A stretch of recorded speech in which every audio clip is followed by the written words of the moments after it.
Hey all, a quick note before we dive into this episode. This is not a typical Friday recap episode. I am actually in Texas right now for Consensus.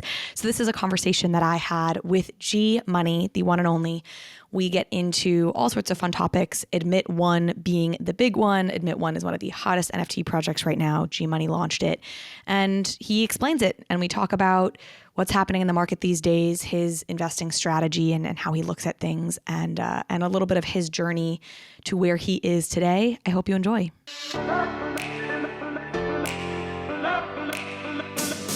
Hello, everyone. GM. Welcome back to another episode of Overpriced JPEGs, a very special episode. In the studio with me today, I have the one and only Gmoney. I believe this is the first time I've had like a live cartoon that I've interviewed. I've had anonymous people who just didn't go on camera, but you're next level tech here, Gmoney. For anybody who's listening on the podcast, you should tune into the YouTube to see Gmoney. Gmoney, most of you probably know, you almost certainly follow him on Twitter. He is a trader, investor, a leading thinker in the NFT space, just general futurist, and of course the founder of Admit One, which is one of, if not the hottest project. I think Goblin Town is probably rivaling you at the moment in NFTs, and we will talk all about Admit One. I'm really excited to pick your brain more on it and just talk about your journey in the space. Yeah, awesome. Thank you for having me on. I'm super excited. I think this will be a fun combo. Absolutely. And you brought Adidas into the space. You're in Puerto Rico. Those are other things I want to talk to you about. I was in Puerto Rico recently, going to be releasing some content about Puerto Rico and the NFT scene there, which you've had a really big, amazing impact in. So we'll talk about that as well. Before we get into any of this, though, we do have to hear a word from our wonderful sponsors. RARIBLE is the NFT platform that's leading the charge into the multi-chain universe ahead of us. Available on Flow, Tezos, Polygon, and of course, Ethereum, RARIBLE is the perfect place for NFT newcomers, profile picture collectors, and experienced NFT traders. RARIBLE has a variety of NFT features that set it apart from other NFT marketplaces. They have a native messaging function allowing you to DM your friends or haggle with sellers. They also have a mobile app on iOS and Android with a built-in NFT portfolio tracker tool, so you can easily check the value of your digital art portfolio. RARIBLE is built on the RARIBLE protocol, a multi-purpose, open source, and community-governed NFT protocol that helps build products and services across the NFT ecosystem, including white label marketplaces tailored to specific NFT communities. So go to rarible.com and start discovering and trading NFTs, putting in floor bids to join PFP communities, and DM with some brand new internet friends.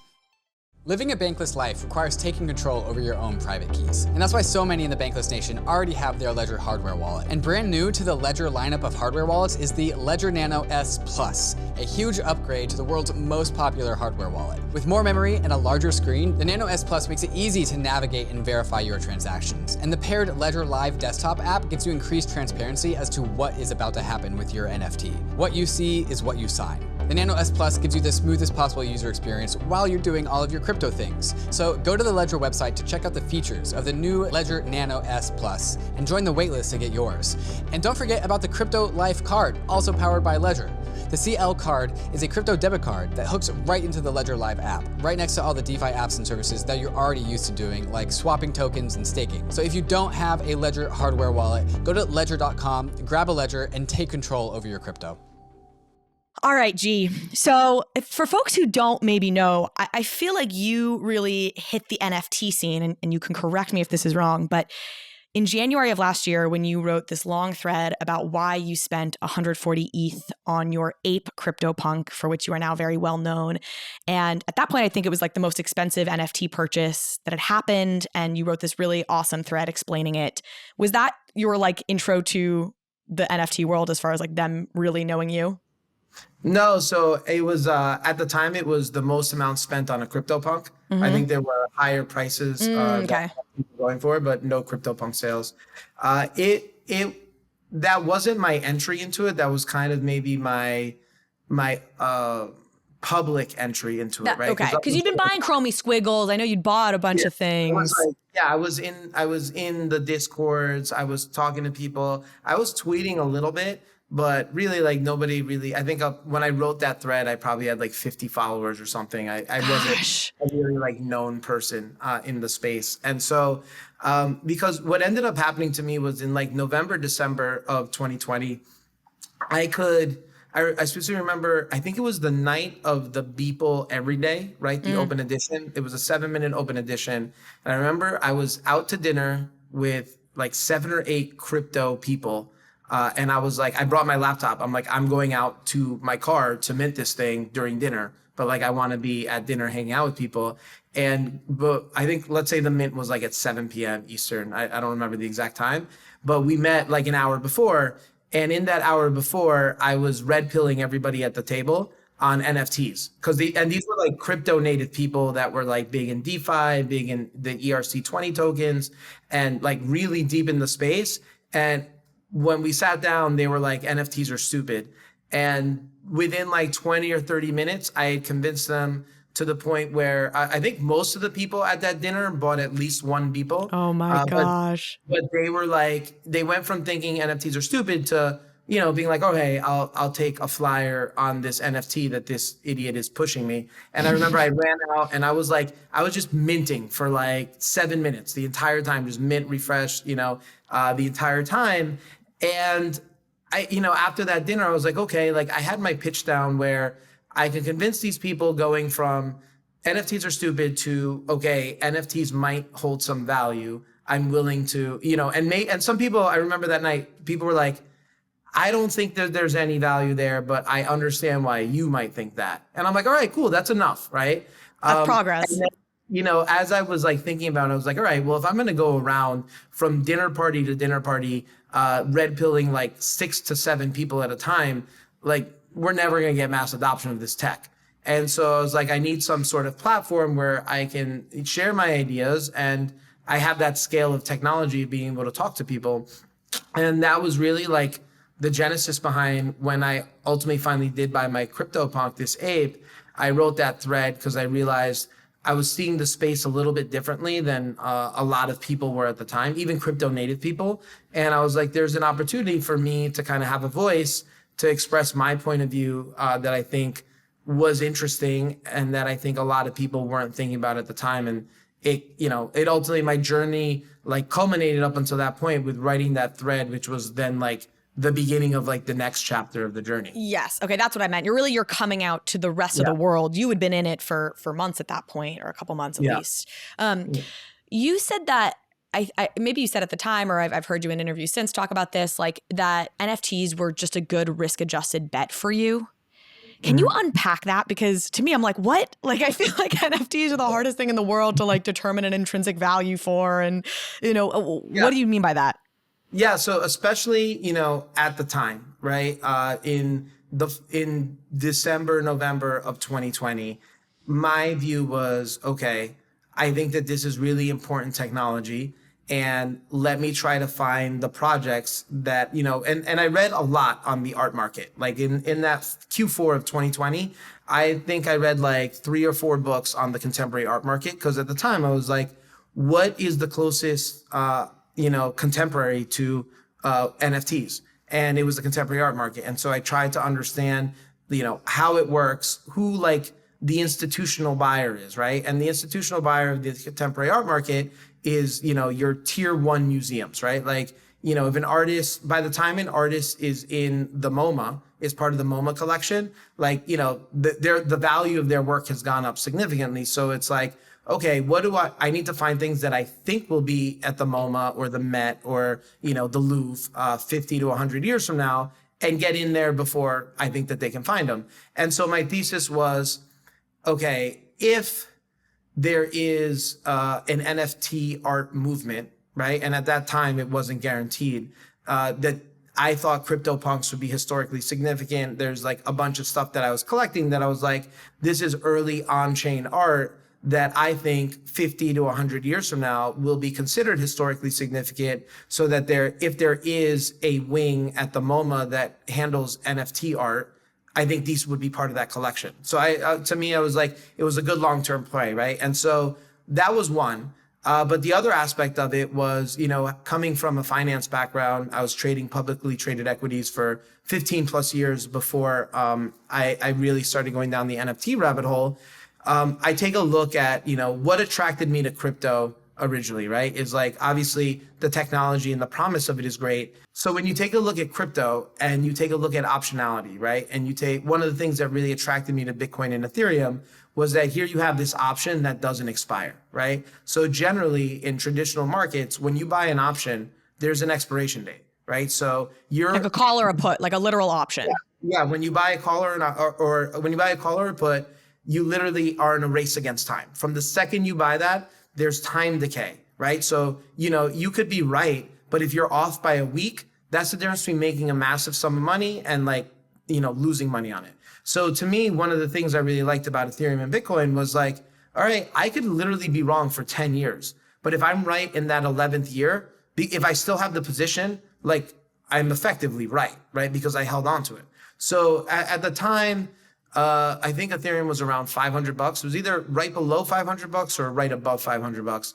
And I was bullish on Ethereum. So I said, okay, thinking about the last cycle, and I remember in 2017, 2018, people would always be like, when Lambo, right? To kind of be like, oh, I want to make so much money that I can buy a Lamborghini. I said, I think this cycle is going to be a little bit different. And people will be saying, when CryptoPunk, right? I want to make so much money that I can buy a CryptoPunk. And so then when you take a look at assets priced in Ethereum, NFTs, and you take a look at real world assets, right? So when the stock market is at all-time highs, luxury homes, luxury cars, wine, luxury watches, all these things that are high value items are trading also at elevated prices because people have more wealth and they're going to spend it on ways to display that wealth and to enjoy that wealth.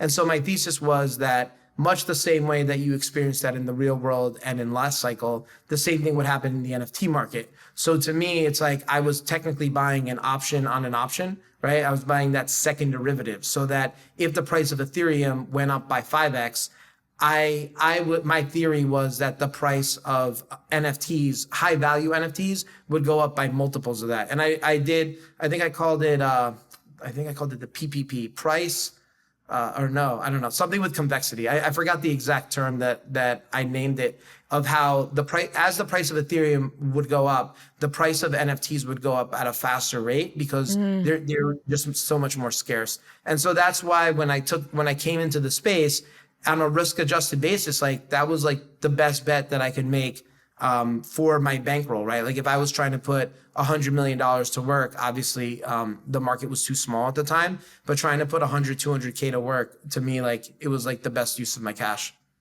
That's fascinating. And I totally understand the how NFTs are like levered ETH in many ways. I'm slow, and I need you to break down why ETH is more like an option rather than like an equity where right. An equity doesn't expire.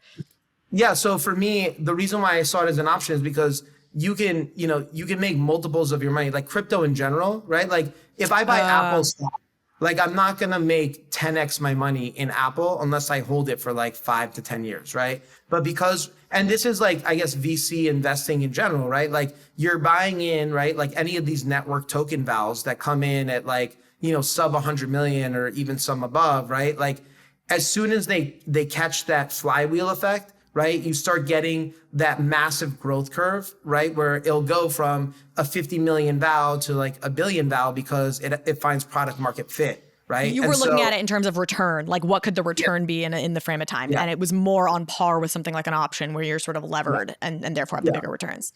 Oh, that's fascinating. Damn, your mind. I've listened to a bunch of interviews with you now in leading up to this, and it's very fun to see how your mind works. Do you have anything right now? You mentioned reading like 4 art books to understand the art market before you started making your bets in early NFTs. Is there anything like that right now where you're like, this is the next meta, this is what I'm reading books on the side to make me a better trader? I'm not reading anything to make me a better trader. I think right now I'm focused on building what I'm focused. The reason why I started Admit One was because I want a community of people that is really interested in the same things that I am and focused on, bringing the future to now.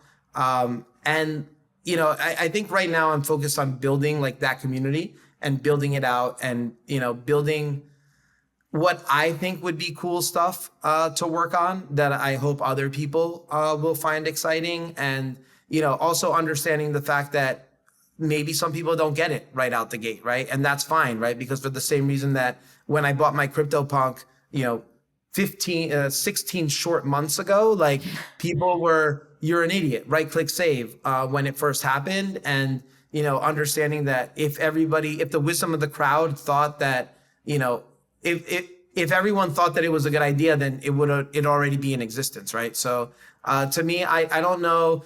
Let's see, what am I reading right now? I'm actually reading Snow Crash, right? I'm about halfway through Snow Nice. at the moment. And I'm reading a couple books on fashion and, stuff on creative thinking. Those are probably like the things on my bookshelf at the moment. I'm so eager down the line in this conversation to get into your fashion career and understand how that came to be, because it's very cool that you're into it, and I don't know what the dots are for that. You mentioned, I've heard you mention before that you had this mindset shift when you initially saw NFTs as this awesome risk-adjusted trade, as you just explained, and then you had this moment where you really realized there was something a lot more, and you seemed to just go all in, and that was really the genesis of realizing you were going to build a community and what we now have as Admit One. What was that moment? What was that flip where you realized, oh, this is even more than I originally thought? So it happened when, and I cover this like in my manifesto. So for people that are super interested, it's at G.Money. There's a manifesto link. But like for me, I put CryptoPunks on billboards with Justin Aversano in March of 2021, March or April of 2020. The dates get so confusing to me. March or April of 2021. And we had like an opening party and we put 100 CryptoPunks on billboards in Miami. Then the next month we did them in New York and then in London. And we had our opening party in Miami. And I remember as I was walking around the party and just, I don't remember the exact conversation, but at that party I was like, wow, like NFTs are going to be so much bigger than I originally thought. And I thought that they were going to be big right out of the gate. I just didn't realize how big that they would be, right? And I was like, this tech is so important and is going to be used by pretty much anybody coming in for digital ownership in the future, that every brand, celebrity, anybody that does any sort of commerce right now will have to look at the space at some point in the future. Now, I didn't know it would be in 5 months, 5 years or 30 years, right? But I was very adamant that it would come. And I was like, okay, I understand the space. And again, like up until that point, like I was, at one point, I think I had I had the largest chain on, the largest loan on chain through NiftyFi, right? And it was a $25,000 loan. At the time, it was like a monstrous loan. And today that's like nothing, right? That's chump change for an NFT loan. But like, to me, it's like at that point, I was just trying to learn the technology so that I would understand it by the time like, the real players started coming in, I could be there to kind of help guide them. And that was really how I started operating when I was like, this is like an all-in moment where I could either watch from the sidelines or build something that I would think is really cool that could change the world. And am I wrong, or was that the CryptoPunk billboards that you and Justin did had an interactive component where folks could scan and get an NFT or take a picture of the billboard and get access to the parties? Do I have that right? No, so what it was is you can take a picture, a selfie of you in front of the billboard, and you can get like a commemorative NFT. And then we were distributing them, or Justin and his team were distributing them out to people that did it. So there was some sort of interactivity, but you also have to remember, like a year ago, like the tools for community were like almost non-existent, right? And even now they're still pretty rudimentary, but like it's way better now than it was like a year ago to like track wallets and, track like it was literally people DMing us on Twitter and then like sending us their wallet and sending it back, right? Yeah, well, and that's what I want to flag is it was cool. I mean, it was a very early example of doing anything like that is how I've thought of it. And it's amazing to see how much we've evolved as a space in just a year, which is why when folks are like skeptical of NFTs, I'm like, we have the brightest like some of the brightest minds in the world, like full-time building on this. Like, you don't think we're going to be able to solve some of these problems that you currently think are annoying? Right. And to that point is, right, like a couple months after that at Bitcoin Miami in 2021, I reached out to POAP because I'm like, I want, like literally 2 days before the event, I was like, okay, I want to do some sort of like physical scavenger hunt, right? For fun, like low risk, low entry. And I was put in touch with the team at POAP.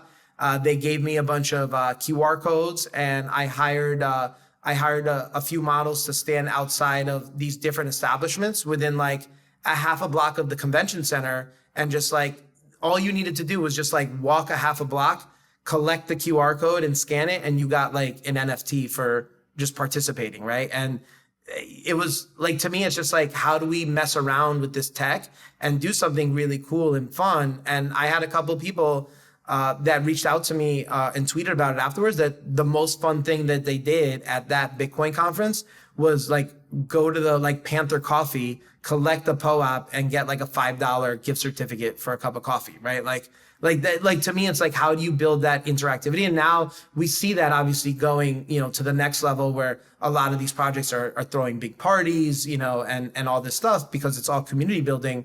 But like, really, it's like, I remember like, I think I had about 20 people show up each day, right, for that POAP, right? And it's like, those POAPs were all allow listed on the Admit One drop, right? And it was, all you really had to do was walk 1-2 blocks out of your way, take 10 minutes out of your time to do that, right? And now you'd have 14 ETH, 13 ETH sitting in your pocket if you wanted it. Did you know at that time, when you were doing those POAPs at Bitcoin Miami, that it would tie to something like Admit One down the line? Like, did you have that plan already?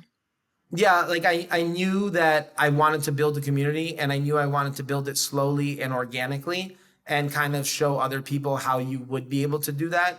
I think in my original tweet, I think I said something, I saw a screenshot that said something like, if you collect all three, there will be like, value to it, right? And so the people that did collect all three got the first 11 Admit One passes.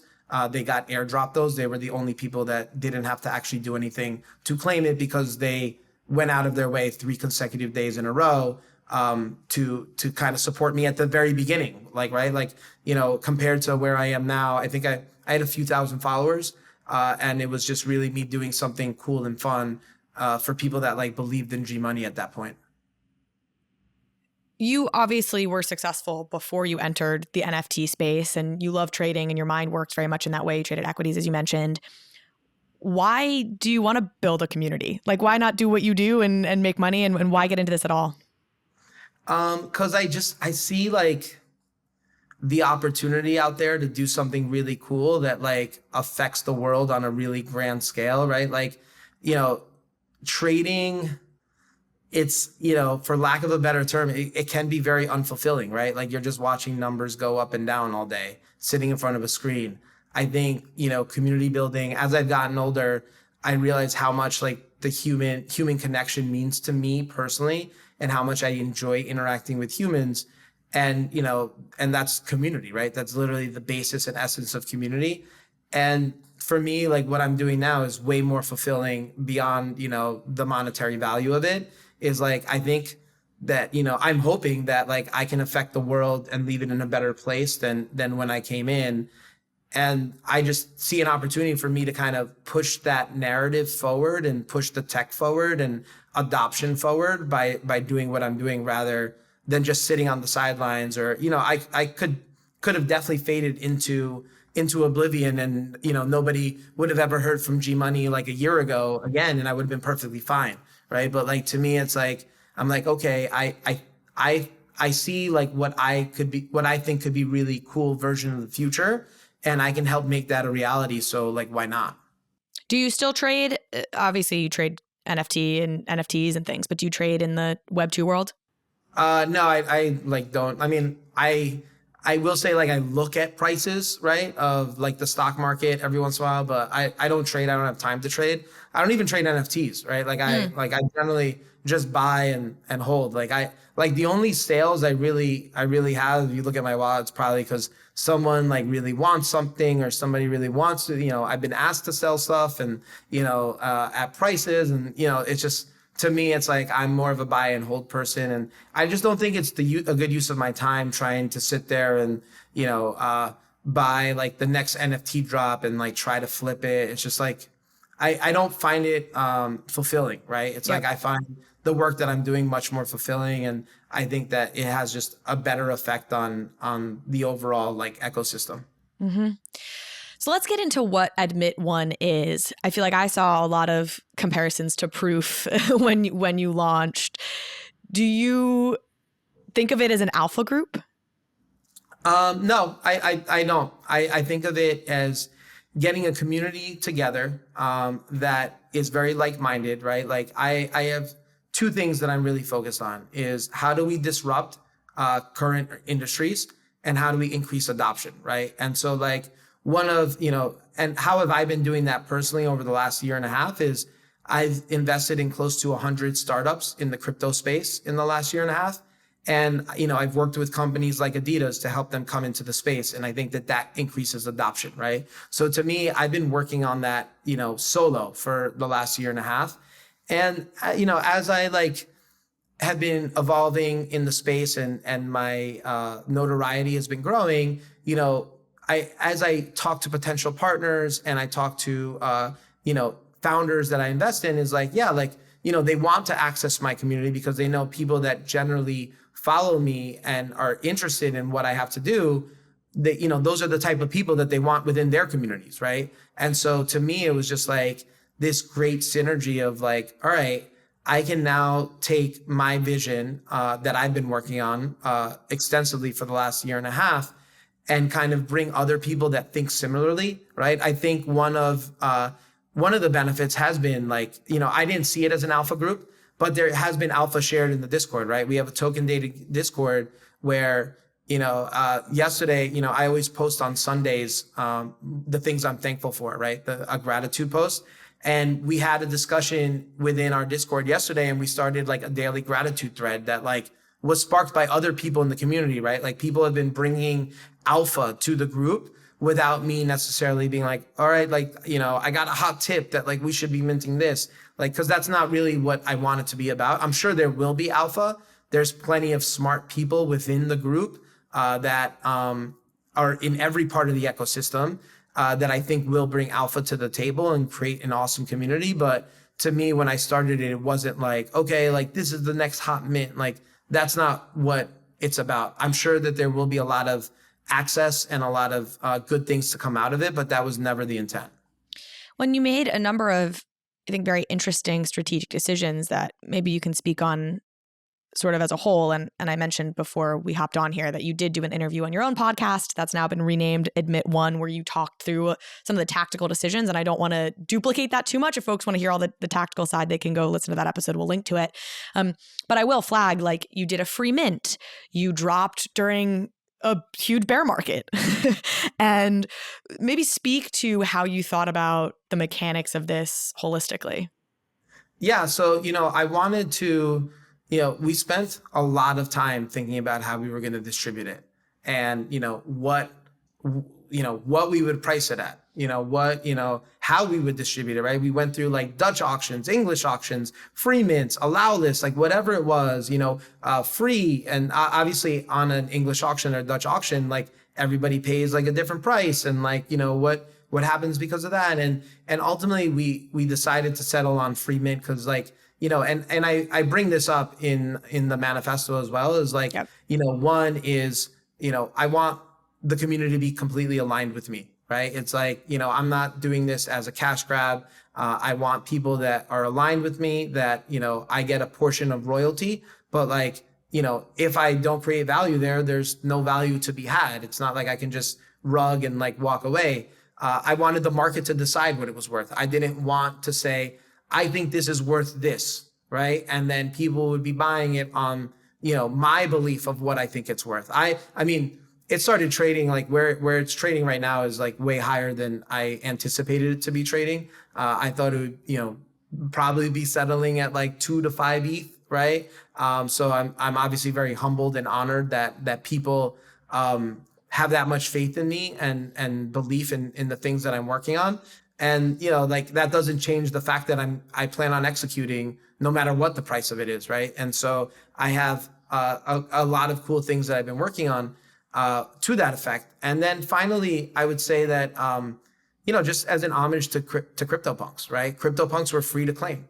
And so, it's like, to me, it's like, I think that that's what makes the CryptoPunk community so beautiful, is that it was like, such this like immaculate conception almost, right? Of, all you had to do was pay the price of the transaction fee, and, you were able to hold it, right? And so that to me is like all those things. I think that like, by doing so, I was also able to include people that otherwise might not be able to afford it, right? It's a little more inclusive, and, not everybody has 1 ETH or 3 ETH to spend on a brand new mint for a community that they don't know. So I think it allowed me to have a more diverse group of people, which I think ultimately leads to more creativity, which leads to better ideas. And you were very intentional about how you curated the community. I think 700 or approximately of the spots, the allow list spots, were given to folks who held one of your POAPs from one of these previous events. And then 300 were like hand-picked community members that you really wanted to be in the community. And I think you have like 59% women. Like you've made a real effort there.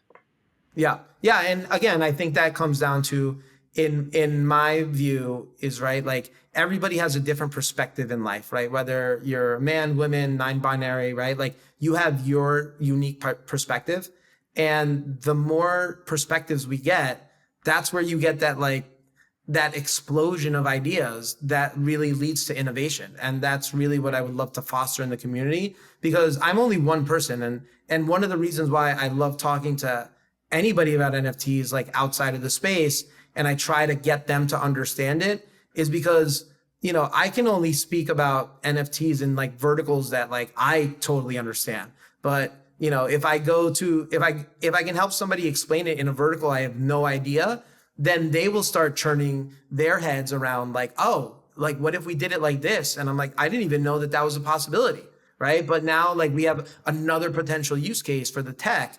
And that really is like where the beauty of innovation comes from. Mm-hmm. Does it make you nervous that it's at 13 ETH right now? I mean, I'm humbled, right? Like it really, I think the expectations are higher. I have my vision. I do think long term, I think there will be a lot of value accrual to the community. But yeah, I mean, I think with I've spoken to enough founders at this point where I think you're going to always be nervous, because you always want to, everybody wants to set a low bar, and then, under promise and over deliver is how I've always operated. So when the bar starts becoming high, I feel like you start feeling the pressure, whether it's self-inflicted or not, right?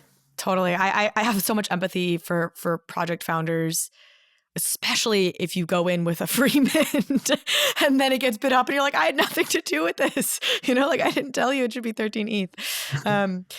I think you have a lovely community though, given that you've handcrafted it. So that it seems like you'll have an understanding group.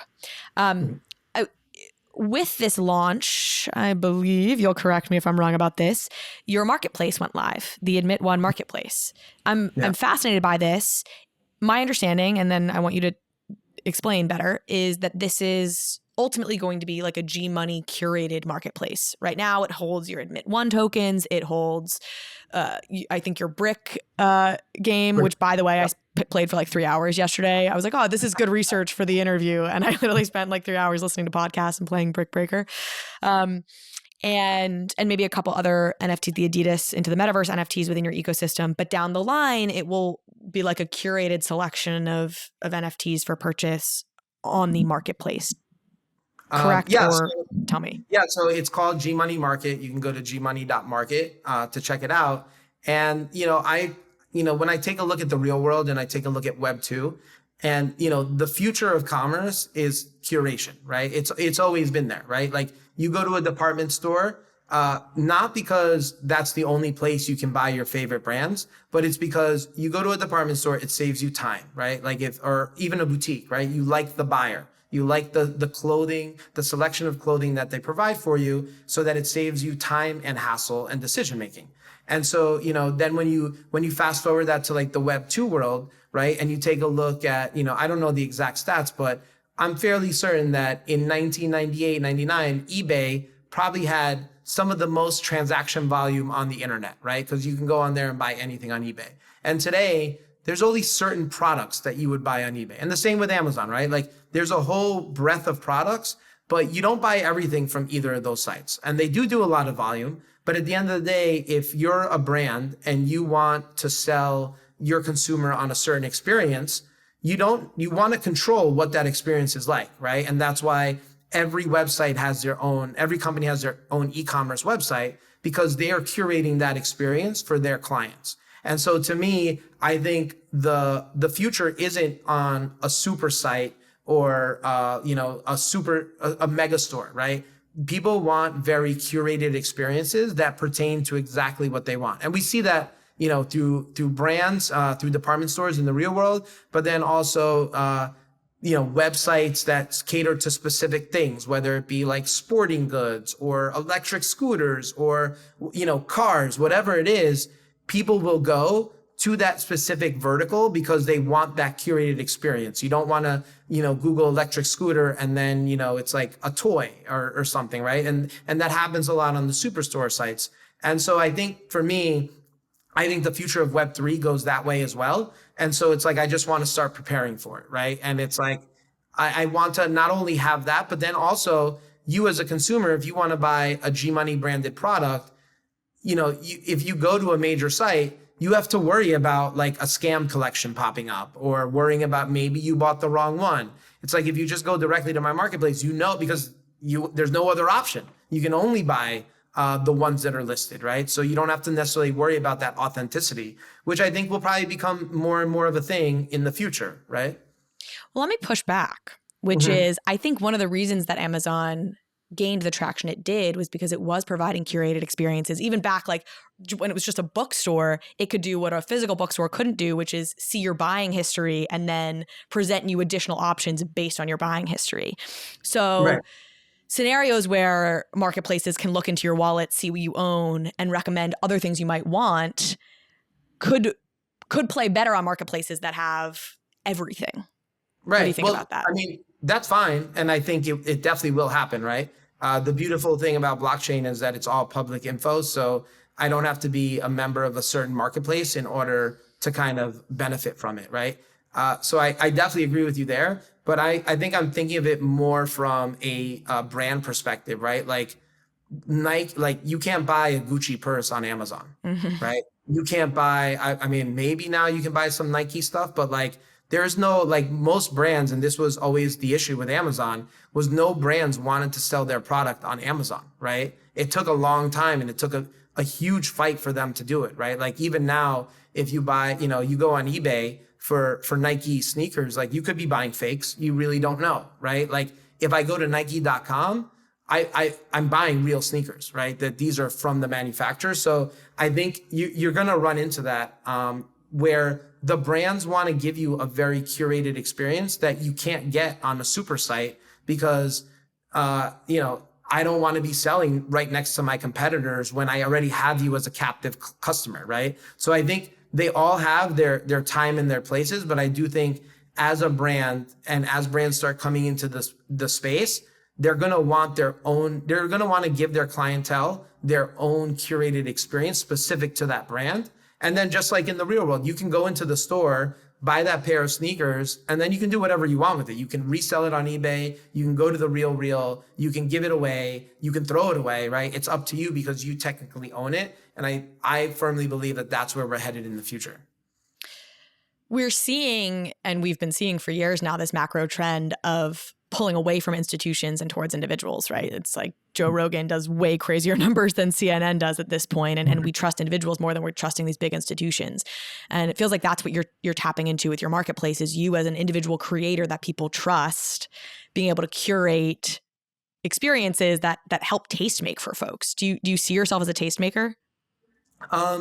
Yeah, to an extent, right? Like I think that it happens. Like it happens to me all the time where people are like, "Oh, what NFT should I buy?" Right? And it's like, again, that turns into that curation, right? That's an aspect that I could turn on at some point where it's like, okay, here's like the Gmoney curated corner where these are the NFT projects I like, right? And I put them in a place for you where you're buying the exact project that I'm talking about. and maybe there's a curation fee that goes on top of that, right? Like that's something long-term that, again, I think that that's where the world goes. I don't need to go in that direction right away because I already have other things that I'm working on, but I know it's an option. It's like a lever to pull at some point.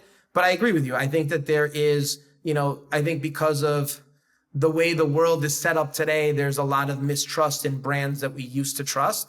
And because of that, the people that are super authentic, that speak to their community, that people trust, like Joe Rogan's that great example, right? Like, some people go to him for the news instead of like CNN, right? Because they know that he's going to give it to you straight, whether you agree with him or not, right? Like he's not going to be sitting there trying to tell you that, this color is not red, right? When it obviously is. So I think that it just comes from the world that we live in, and people want to find those people that they trust, that they believe are authentic, that aren't trying to necessarily lie to them about what they're doing, right?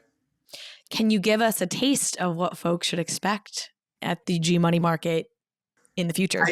I mean, really at the outset, it's really just to be focused on all products that I'm associated with, right? That I have my name on, which is why those I guess now 4 projects, because Adidas also did an airdrop over on Friday, that, things that I'm involved in, so that if you're a fan of Gmoney and interested in the projects that I'm working on, you don't have to worry about going to like an OpenSea and worrying about, you type in Gmoney and maybe you buy something that's a fake, right? So to me, it's kind of a way to combat that, fake collections popping up and stuff like that. And, to ultimately give people, and you don't have to pay a transaction fee, right? A marketplace fee for things that are listed, right? So you get access to all the major exchanges, the listings on there, and if you buy them, you obviously have to buy each exchange's fee that they charge. But ones that get listed natively,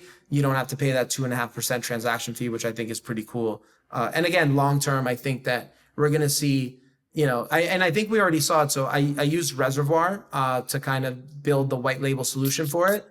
And they've built a couple marketplaces. I think they built one for Nouns now, and they've been working with other projects. And I think we probably see that long term, right? Again, I think it helps combat that authenticity and fake collections popping up. And it really helps against, I think, the scamming of people when maybe they end up buying a fake NFT.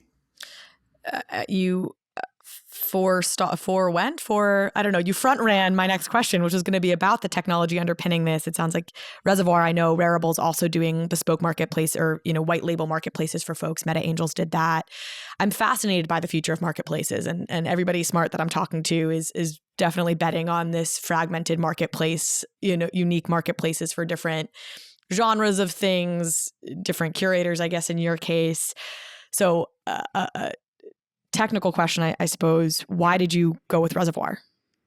I think that they were really smart guys. They gave me a working marketplace, and obviously we needed to tweak it super fast, really, really fast. And they were like, yeah, we'll iterate on it and we'll help you get it to the design that you want. But they have the infrastructure, and we spoke to a couple different people about doing our own marketplace. And one of the things was I like how quickly they worked, how well they understood it, the entire thing that I wanted. But then also I think providing users that access to other marketplaces, right? Where it's when you go on OpenSea, you can't see what's on LooksRare, right? I'm not sure if you can see what's on OpenSea from LooksRare, but it's I want to aggregate all marketplace data, so that, if you are just interested in buying an Admit One token and you want to get the best price, you go to Gmoney Market, right? Because that will aggregate all the data from everywhere. Whereas sometimes you see it trades a little higher here and it trades a little lower there, because people don't realize, I could have just gone there, because there's no one aggregated center, right? And so I think that that to me is super interesting. It's how can you provide these extra little perks, right, that you won't get on OpenSea or LooksRare or any of the other major marketplaces that you can there, because I want to create the best experience for people that are buying all things Gmoney, and whereas those marketplaces are optimizing for different things. If you're starting on your NFT journey, you need MetaMask. This is your tool to unlock the world of DeFi and NFTs without giving up custody over your private keys. MetaMask is both a secure in-browser wallet and also a secure bridge for your hardware wallet so that you can connect to any Web3 enabled website. You can now trade tokens with any DEX or aggregator. MetaMask Swap gathers real-time pricing information across the DeFi exchange ecosystem, allowing you to select your best price while getting all of the MetaMask benefits of self-custody, lower gas costs, and increased transaction success rates. MetaMask also has a fantastic mobile wallet, which I use while I'm out and about. And I use it to collect POAPs, NFTs, and use it for all my DeFi things while I'm away from home. If you haven't downloaded MetaMask, you gotta try it out. Download MetaMask for desktop and mobile at metamask.io, or load up your Ledger, Trezor, Keystone, or Lattice hardware wallets so that they too can get into Web3.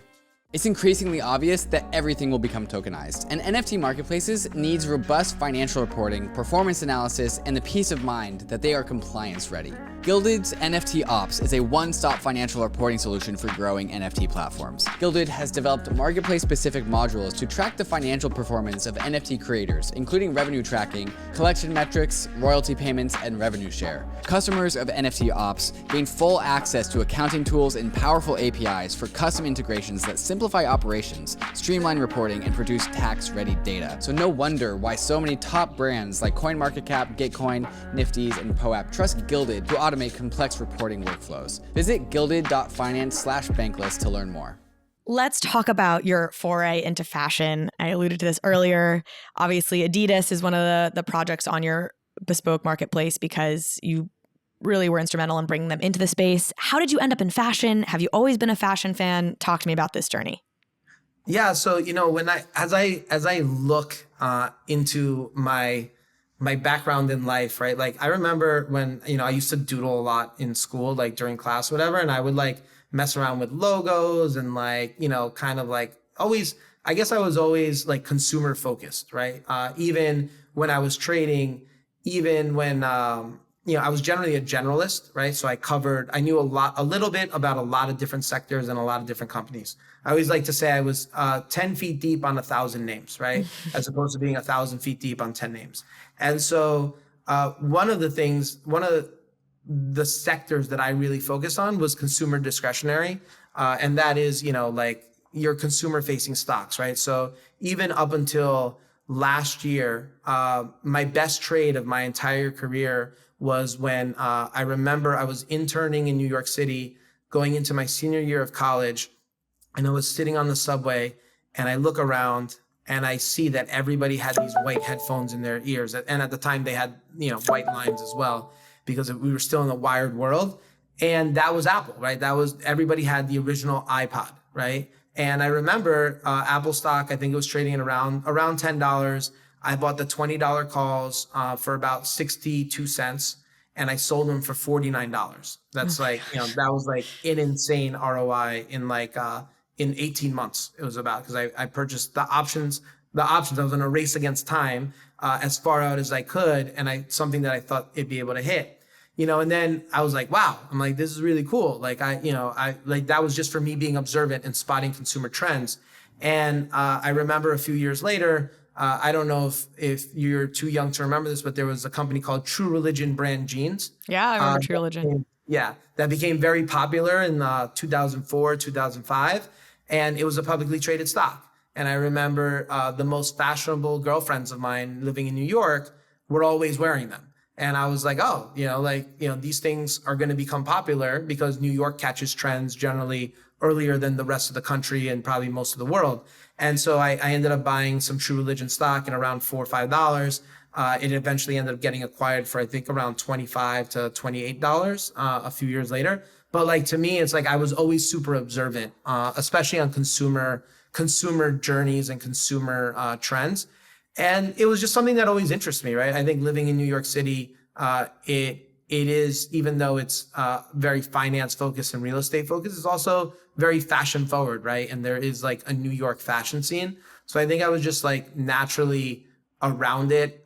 It was something that had interested me from a young age, but I probably shelved it because I was also interested in finance and numbers and the stock market.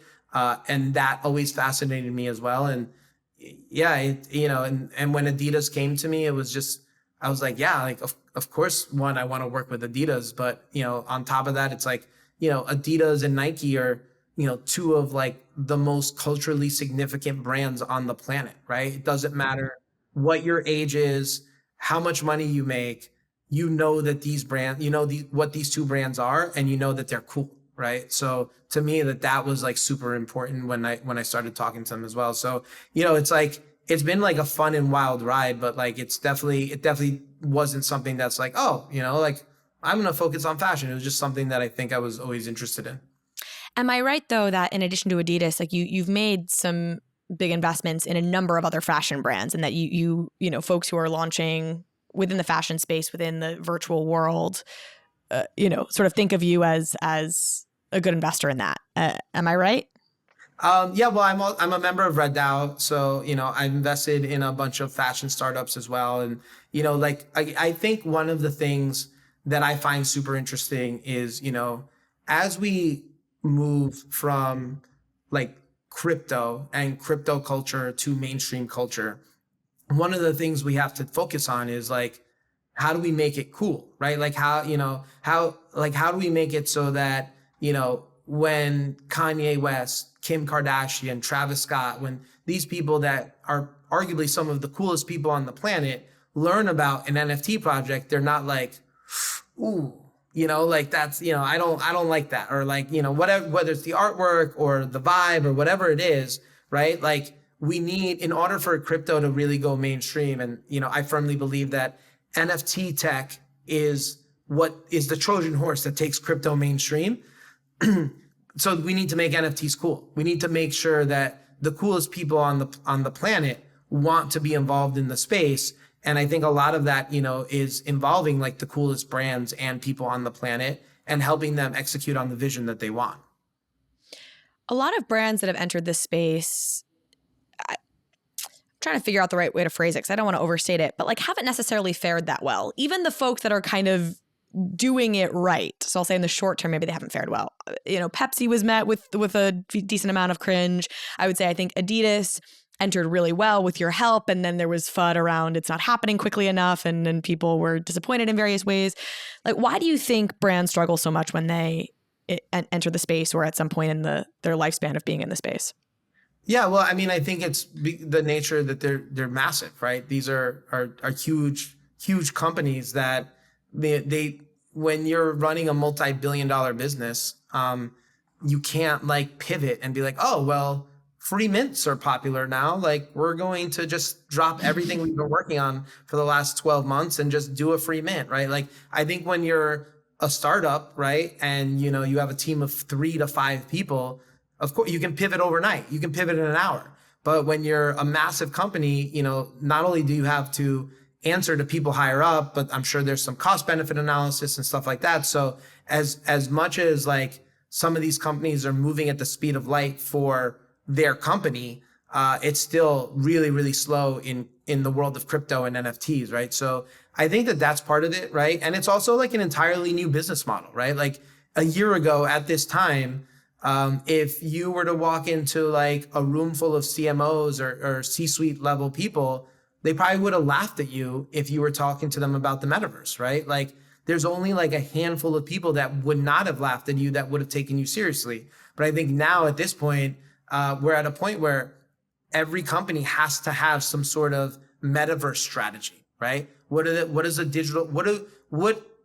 their part look like in a digital future, right? And a year ago, they weren't having that conversation. So I think part of it is just because these companies are so old, or so large, not so old. It's that they're so large that, it can't just be, oh, well, I decided we're going to do this, we're going to move forward. There's, a chain of command of people that have to be those decision makers. But then also like, they're also learning it as well. Like we're all learning it, right? Like we're trying to figure out what the best business model is. And I think when you have that much brand equity at stake, you have to move slower, right? Like it's much riskier if you move faster and mess up than if you move a little bit slower and kind of make sure you're doing it right. Is part of the problem that there's still this expectation that like we'll all become millionaires off NFTs? And does there need to be a reframing of like, eventually we're all going to hold NFTs, not to make us rich, but because we want access to the cool Adidas room, and it's going to be for utility, and you're not necessarily going to make huge money. I'm not trying to say you're not going to make money on your Adidas NFT. I'm using that generically.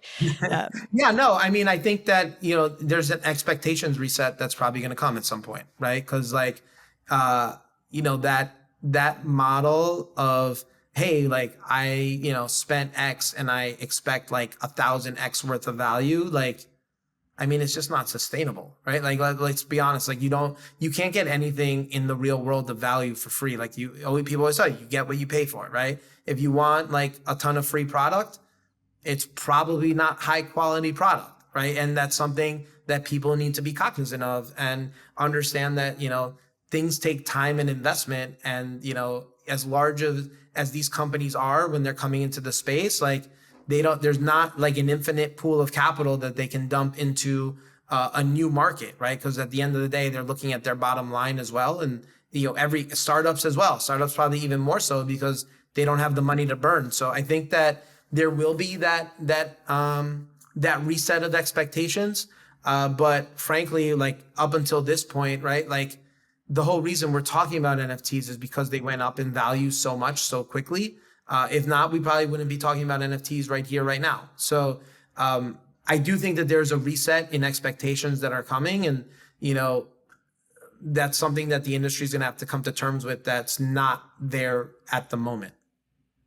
And likely will come with the mainstreaming of it. Like these early folks who are in it are obviously more heavily weighted toward the speculators who want the money. And in theory, the next wave of people come in because they actually want the value they're getting because it's a ticket to their Taylor Swift concert or whatever the case may be. And they're not expecting it to pump to the moon.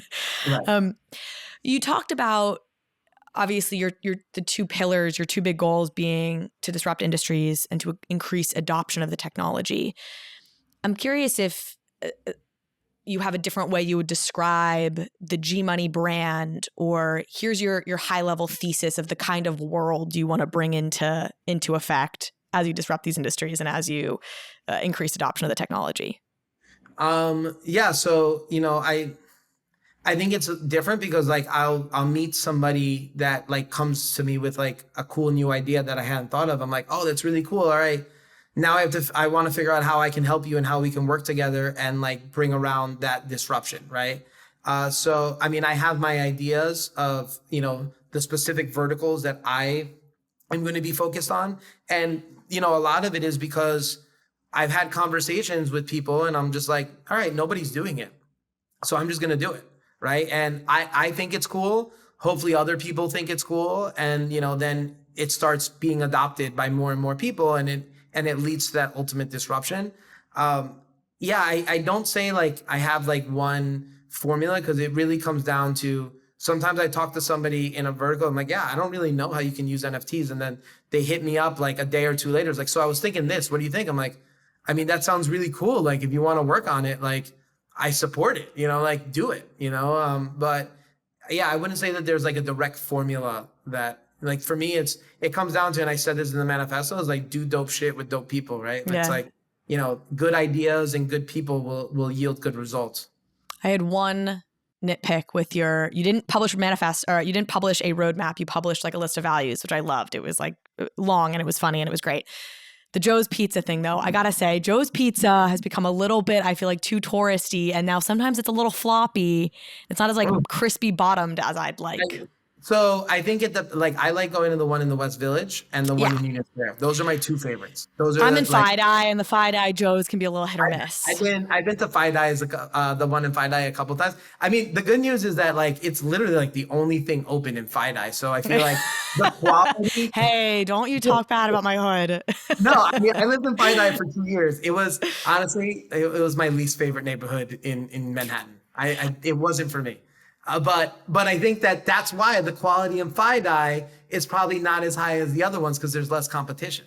Yeah, I'm not. People hate small talk in podcasts, so I'm not going to bore people by fighting you on this continuously. But when we hop off, I'll give you my FiDi thoughts. Okay. Well, I know, just even from a morals and a principles perspective, like it feels like you have a really good understanding of the importance of decentralization and the open metaverse, beyond just talking points. Like that's something you really feel to your core. Am I correct in that? Yeah, for sure. I mean, I think when we always see these dystopian futures, right? It's always like a walled garden, right? It's always like, oh, there's some central source that you can't piss off, or like your digital future is gone. And, it's like, and I know I've had extensive conversations with 6529 on this and other Yes. prominent figures in the NFT space, where it's like, we need like those property rights in a digital future, right? And having a centralized ledger does not allow for that, because at some point, somebody, it's up to one person to decide who wins and who loses, right? And, that shouldn't be the case, because then you're talking about, human rights and human freedoms that we as Americans feel are like, inalienable, right? That it literally says that in the Constitution. And so that to me is like why I feel so strongly about decentralization, is like, I want all these brands and all these people of influence in the real world to come into the space on decentralized rails. Whatever they do from there it's totally and completely up to them. But I want them to do something where we're not at the mercy of some centralized authority that can censor whoever they choose just because your values don't necessarily align. And that to me is like my fundamental thesis for why I'm doing a lot of the things that I'm doing. I loved your conversation with 6529, and I also listened to your conversation with the NOR team, and I thought that there were some through lines there that I found interesting. I've been personally like railing against land sales as a metaverse strategy, and I had an episode recently with like a land-like asset gaming expert who talked about why it's a strange strategy. I think 6529 put it really well of like, it's weird to have an open metaverse where it costs $10,000 to get into to get into it, because you have to buy this piece of land. I'm curious your feelings on land sales as a metaverse strategy, because it's the dominant one right now, it feels like. Yeah, no, I think like some of these metaverses will have historic value. I don't know how many at this point, like probably like the first ones will have historic value, right? Just because it was like one of the first, or, there was a community that formed around it. But as I spent more time, like thinking about and interacting with, the metaverse, land in the metaverse, right?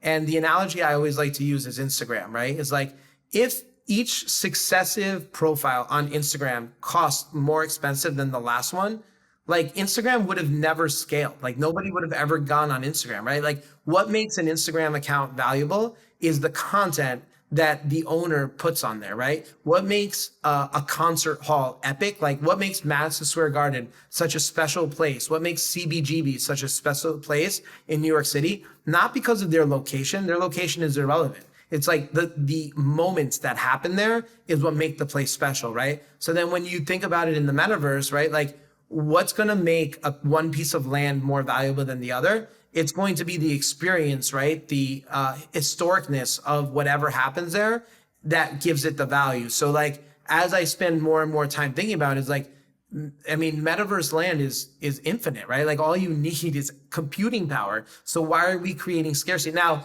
in some games, I understand why scarcity exists, right? Like if you have a game and it's part of the map and like how the rules of how you play the game, that's fine. But like, should there be scarcity in something that like, if anybody has access to, right? It should be like almost like public land where you can come and go as you please. But if you want to create your experience, you have a place to do that. But then also if you want to customize it, like then you either put in your own sweat equity or you hire an architect or whatever it is. But like getting that actual parcel shouldn't really matter, right? Because like ultimately, like I can just send you a link and then you just go to my metaverse land, right? So as I spend more and more time thinking about it, like over the last year, it's been like, yeah, like digital scarcity on land is kind of bullshit, right? Like it's fine if it's within the confines of a game and those are the rules of that game, but like overall, like, it should be free, right? Like, and I think the Instagram model makes the most sense to me,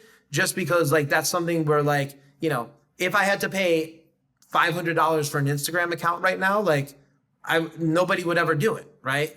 It just doesn't Facebook make is free sense. and always will be. That was like, the golden age of me being on Facebook, I just remember seeing that tagline every day. And that's what allows the network effects to build up, which is why you have a game like Roblox that's so popular.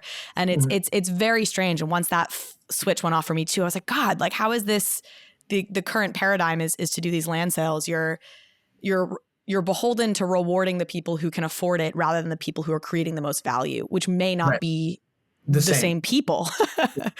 Exactly. As we close here, I do want to talk to you a little bit about Puerto Rico. I visited Puerto Rico and had just the best time. I met just some of the most incredible people who are building in Web3, artists who are native to Web3, a number of whom are now making money off NFTs, who were first introduced to the concept because of Metaverso, which is a conference you co-hosted and really brought about in Puerto Rico. When did you move to the island? And would love to hear you just tell folks a little bit about what the scene is like there. Yeah, I moved to Puerto Rico in April of 2017, and I've been living here full time since then. And, I love it. It's been amazing to watch the crypto community grow and blossom, especially in the last, I'd say two and a half years. And it's been really good. I think that there's been a lot of amazing and smart people moving down here that are doing amazing things for crypto and now being part of the community, right? And that was the genesis for starting Metaverso, right? It's here I saw this technology that was changing so many people's lives in the creator economy, in the world at large. And it's how can I help educate, locals, right, to take advantage of this tech? Because, this is, minimum wage here is below the United States, even though we are a US territory. And, it's how can these people use this tech for their benefit, right? And so that was really the genesis of it. And a lot of times, even in Admit One, the people that were included on the list were people that attended Metaverso. And there were a lot of Puerto Ricans that attended, artists as well as locals. And, I've gotten some messages from a few people of how that, they changed, they sold it, but that money they're using to fund other initiatives and things that they're working on and how it affected their lives in a positive manner. And that to me is a great, I feel great about that because I know I'm helping empower locals that are putting themselves out there and want to learn this new tech, who will then go to their communities and empower others as well. It struck me being there that there are a number of reasons that NFTs and crypto make a ton of sense. It makes sense that Puerto Ricans would be adopting this technology, and there's a huge art scene natively, and there's other things that I get into in this documentary that will be coming out here pretty shortly. And that it was funny because when you look at the coverage of crypto in Puerto Rico, it's almost exclusively crypto colonizers. It's got this kind of very negative framing. And what felt frustrating to me about that, then going and meeting with people like Juan Salgado, who I know you know, and Pedro Cruz and Christina, who's an artist down there, is it ends up erasing all of the amazing work that local Puerto Ricans are doing because they only focus on these outsiders who are coming in. And do you share that feeling? Do you feel frustrated ever seeing the media coverage around the crypto scene in Puerto Rico? Yeah, I mean, I think it's not just limited to the crypto scene. I think it's just all people that are moving down here for that incentive, right? And a lot of, and I think this is just endemic of the media in general, where there is a lot of focus on the negative because negative headlines get way more clicks and coverage than positive headlines, right? The feel-good stories aren't generally as well clicked on, right? As well read as the feel bad stories. So it does get frustrating, but I just know that I'm doing things and I have the best intentions, and the people that I interact with, hopefully have nothing but good things to say about that interaction and how I've been able to help them. And that's all I can do. And just, I think the community that's being fostered down here is one where we help each other and help one another and all grow, right? Pedro and Juan are two amazing examples where, these guys are great and they're beacons of light within their communities. And they're, by helping them, I'm helping their communities that they can then go out and educate.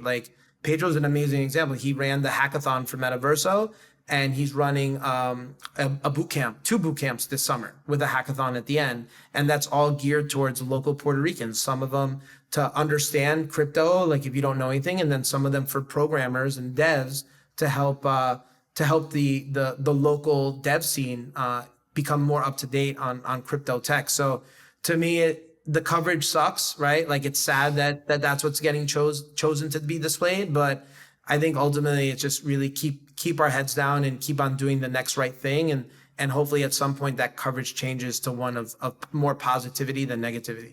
Well, I'm hoping that my project, it'll hopefully bring light to some of the awesome things that are happening on the island. Because again, I was just so impressed by everything that's being built and the people and the artists. And so again, I've got to plug it, coming out later this month. We'll hopefully highlight some of that.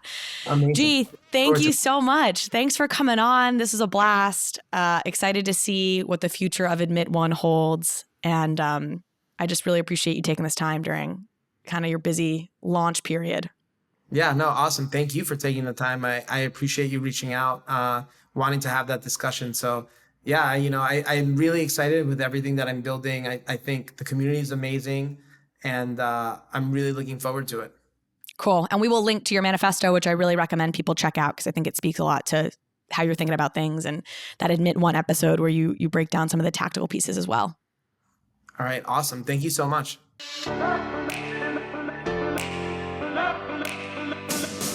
Thank you so much for watching this episode of Overpriced JPEGs. If you liked this conversation, if you liked this episode, please go ahead and hit subscribe. It helps me out, it helps the show out, and it means you will get alerts and updates when we post new content. Thanks again.